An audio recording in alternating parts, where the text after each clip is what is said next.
নমস্কাৰ শ্ৰদ্ধাৰ ছাৰ বাইদেউসকল আপোনালোক সকলোকে মই মোৰ ইউটিউব চেনেল নলিনীকান্ত ডেকালৈ স্বাগতম জনাইছোঁ। ছাৰ বাইদেউসকল ইতিমধ্যে আপোনালোকে জানে শিক্ষা হেতু এপ্লিকেশ্যনটো আমাৰ সকলোকে আপডেট কৰিবৰ কাৰণে নিৰ্দেশনা দিয়া হৈছে আৰু তাত কিছু নতুন সংযোজন কৰা হৈছে আৰু তাত নতুনকৈ সংযোজন কৰাৰ যিবিলাক বিষয় সংযোজন কৰা হৈছে সেই সংযোজন কৰা বিষয়সমূহৰ ভিতৰত MDM অৰ্থাৎ এই যিটো এই আৰ্টিকল বা এই যিটো পইণ্টটো নতুনকৈ ইয়াত সংযোজন কৰা হৈছে আৰু এই MDMৰ বিষয়টো জৰিয়তে আমি এতিয়া কি কৰিব লাগিব আজি ভিডিঅ'টোৰ জৰিয়তে আপোনালোকক ক'বৰ কাৰণে চেষ্টা কৰিম আৰু আমাৰ যে ডেইলি মেছেজ আৰু মান্থলি মেছেজ এই দুটা মেছেজ আমি এতিয়া কি কৰিব লাগিব আমি আমাৰ শিক্ষা হেতু এপ্লিকেশ্যনৰ জৰিয়তে পঠাব লাগিব। আগতে আমাৰ 15544 জৰিয়তে 44 মেছেজত আমি এই মেছেজ কৰিব লগা আছিল এই নম্বৰটোত, কিন্তু এতিয়া সেই নম্বৰটোত মেছেজ কৰিব লাগিব নে নালাগে সেইটো আমি কিছু সময়ৰ পিছত বা এদিন বা দুদিন পিছত আপোনালোকক স্পষ্ট কৰিব পাৰিম। কিন্তু আমি শিক্ষা হেতু এপ্লিকেশ্যনৰ জৰিয়তে প্ৰতিদিনে কি কৰিব লাগিব MDMৰ মেছেজ পঠাব লাগিব। এতিয়া যেতিয়া আপোনালোকে এই এপ্লিকেশ্যনটো আপডেট দিব,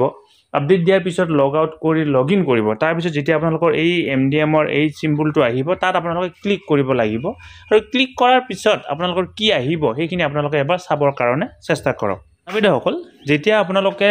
এই শিক্ষা হেতু এপ্লিকেশ্যনটো এই গোটেইখিনি কাম কৰি আপডেট কৰি লগ আউট কৰি লগ ইন কৰিব তেতিয়া আপোনালোকৰ MDMৰ যিটো অপশ্যনটোত ক্লিক কৰাৰ পিছত এনেকুৱা ধৰণে আহিব আৰু ওপৰত আপোনালোকে চাওক মান্থলি আৰু ডেইলি এনেকুৱা দুটা অপশ্যন দেখা পাব। আৰু আপোনালোকে ইতিমধ্যে প্ৰত্যেকখন বিদ্যালয়ৰ শিক্ষক শিক্ষয়িত্ৰীসকলে জানে আমি MDMৰ দুটা মেছেজ পঠাব লাগে, এটা হৈছে মান্থলি মেছেজ আৰু আনটো হৈছে ডেইলি মেছেজ। আৰু মান্থলি মেছেজ আৰু ডেইলি মেছেজ আমি কি কৰিব লাগে, মান্থলি মেছেজ আমি মাহত এটা পঠাব লাগে আৰু ডেইলি মেছেজ প্ৰত্যেক দিনে আমি বিদ্যালয় খোলা বাৰত যেতিয়া আমি মধ্যাহ্ন ভোজন খোৱাৰ লগে লগে তাৰ তথ্যসমূহ পঠাব লাগে। এতিয়া মান্থলি মেছেজৰ ক্ষেত্ৰত কি তথ্য ইয়াত সংযোজন হৈছে বা ডেইলি মেছেজৰ ক্ষেত্ৰত ইয়াত কি তথ্য সংযোজন হৈছে সেই কথাখিনি দেখুৱাবৰ কাৰণে চেষ্টা কৰিম। এতিয়া মান্থলি মেছেজৰ ক্ষেত্ৰত ইয়াতে চাওক are fund available or not, অৰ্থাৎ আপোনালোকৰ বিদ্যালয়ত পইচা আছে নে নাই। আমাৰ ইতিমধ্যে আপোনালোকে জানে মান্থলি মেছেজৰ ক্ষেত্ৰত আমি পইচা আছে নে নাই সেই তথ্য পঠাব লাগে। শিক্ষা হেতুৰ জৰিয়তে আপোনালোকৰ বিদ্যালয়ত পইচা আছে নে নাই সেই তথ্য আপুনি ইয়াতে দিব লাগিব। ফাণ্ড এভেইলেবল অৰ নট, পইচা আছে নে নাই, ইয়েছ আৰু ন' কৰিব লাগিব। Are food available or not, food মানে হৈছে ইয়াত আপোনাৰ ফুড গ্ৰেইনৰ কথা কোৱা হৈছে,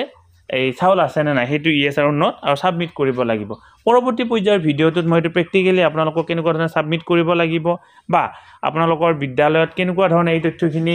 এই দিব লাগিব সেইটো আপোনালোকক দেখুৱাবৰ কাৰণে চেষ্টা কৰিম। এইটো ইয়েছ আৰু ন' আপোনালোকে দিব লাগিব এইটো। ইয়াৰ পিছত ডেইলি মেছেজৰ ক্ষেত্ৰত কি কি নতুন তথ্য আপোনালোকে ইয়াতে দেখা পাব সেইটো মই দেখুৱাই দিবৰ কাৰণে আপোনালোকক চেষ্টা কৰিম। যেতিয়া আপোনালোকে MDMৰ এই মান্থলিত পৰিৱৰ্তে ডেইলি অপশ্যনটোত ক্লিক কৰিব তেতিয়া ইয়াতে আপোনালোকে পাব MDM is given today. MDM given today মানে MDM দিয়া হৈছে নে নাই, ইয়েছ আৰু ন'। ইয়েছ যেতিয়া ক্লিক কৰে তাৰ তলত আৰু একো অপশ্যন নোলায়, ইয়েছ বুলি ক্লিক কৰাৰ লগে লগে আপুনি ছাবমিট কৰিব লাগিব। আৰু যদি ইয়েছ ক্লিক নকৰি ন' ক্লিক কৰে, ন' ক্লিক কৰাৰ লগে লগে তাত ভালেখিনিও অপশ্যন তাতে আহি যায়। এতিয়া এই ন' অপশ্যনত ক্লিক কৰিলে কি কি দেখা পাব আপোনালোকে সেইখিনি আপোনালোকক মই দেখুৱাবৰ কাৰণে চেষ্টা কৰিম। যদি আপোনালোকে ন'ত ক্লিক কৰে অৰ্থাৎ কিবা কাৰণত যদি বিদ্যালয়ত MDM নোখোৱায়, এনেকুৱা কেতিয়াবা থাকিব পাৰে যে MDM খোৱা নাই, নোখোৱালে আপোনালোকে ইয়াতে চাওক reason for not providing MDM today, আপুনি বিদ্যালয়ত কিহৰ কাৰণে MDM খোৱা নাই তাৰ ৰিজন আহিব। আৰু আমাৰ বিদ্যালয়ত ইতিমধ্যে আপোনালোকে জানে আমি আমাৰ আগৰ ভিডিঅ'টো আপোনালোকক জনাইছিলোঁ বিদ্যালয়ত MDM নোখোৱাৰ 6টা কাৰণ আছে আৰু এই 6টা কাৰণৰে চাব ৰিজন আছে। 6টা প্ৰধান কাৰণ হ'ল food grain not available, cook not available, fuel ingredient not available,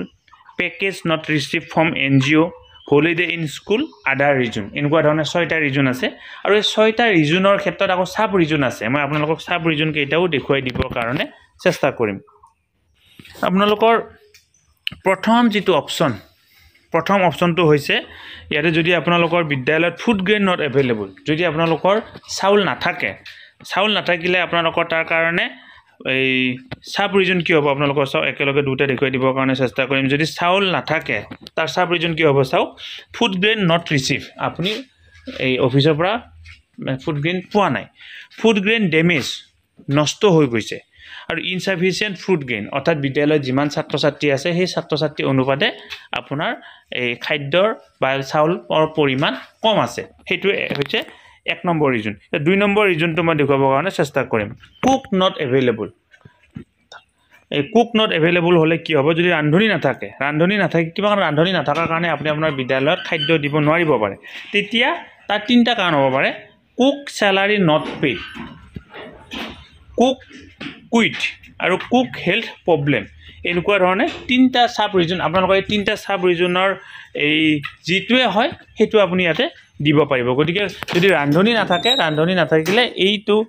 sub ৰিজনৰ আপুনি আপোনালোকক দিব পাৰিব আগতে কি দিব লাগিছিল 0 দিব লাগিছিল 0 দি তাৰ 1 সাব ৰিজন 1 ৰিজন দিব লাগিছিল আকৌ 1 ৰিজনৰ আকৌ সাব ৰিজন 1 2 3 কি হৈ দিব লাগিছিল এতিয়া তেনেকুৱা ধৰণে সিস্টেমটো ইয়াতে সলনি হৈ গৈছে ইয়া পৰৱৰ্তী ষ্টেপটো আপোনালোকে চাবৰ কাৰণে চেষ্টা কৰক